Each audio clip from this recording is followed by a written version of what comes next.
Welcome back to my YouTube channel Vithoba creations. Srisailam Andhra Pradesh రాష్ట్రంలోని కర్నూలు జిల్లాలో ప్రసిద్ధ శైవ క్షేత్రం. హరహర మహాదేవ శంభో శంకర అంటూ భక్తుల గొంతులతో మారుమ్రోగుతూ నల్లమల అడవులలో కొండల గుట్టల మధ్య గల పరమ పవిత్రమైన క్షేత్రం.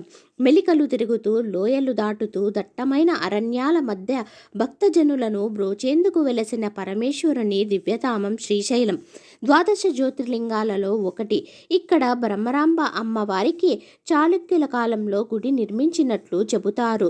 చెంచు గిరిజనులు అత్యంత భక్తి శ్రద్ధలతో శివుడిని పూజిస్తూ ఉంటారు. మహాశివరాత్రి రోజున పూర్వం నుంచే చెంచులే ప్రత్యేకంగా శివపార్వతులకు కళ్యాణం చేసే పద్ధతి నేటికి కొనసాగుతున్నది.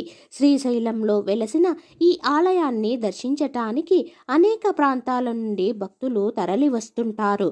ఈ ఆలయంలో పాండవులు, శ్రీరాముడు లాంటి పురాణ పురుషులు దర్శించుకొని పూజలు చేశారని చరిత్ర చెబుతున్నది. అత్యద్భుతమైన కట్టడాలుగా ఈ దేవాలయం నిర్మించారు. శ్రీశైలం ద్వాదశ జ్యోతిర్లింగాలలో రెండవది, అష్టాదశ శక్తిపీఠాలలో ఆరవది. శ్రీశైలం దేవాలయంలో భ్రమరాంబ మల్లికార్జున స్వామి దేవాలయం ఎంతో ప్రసిద్ధి చెందినది. ఈ ఆలయంలో శివపార్వతులు భక్తులకు దర్శనమిస్తారు. ఇక్కడ మల్లికార్జున స్వామిని శివుడిగా, మాతా పార్వతీదేవిని బ్రహ్మరాంబిక పూజిస్తారు.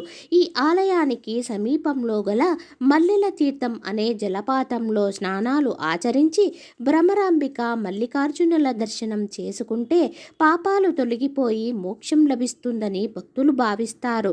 భ్రమరాంబిక అమ్మవారి దేవాలయం అద్భుతమైన శిల్పకళతో అత్యద్భుతంగా ఉంటుంది. అమ్మవారి దేవాలయంలో గర్భాలయం వెనుక భాగమున గోడకు చెవిపెట్టి ఆంచి వింటే జుమ్మనే భ్రమరనాదం వినిపిస్తుంది.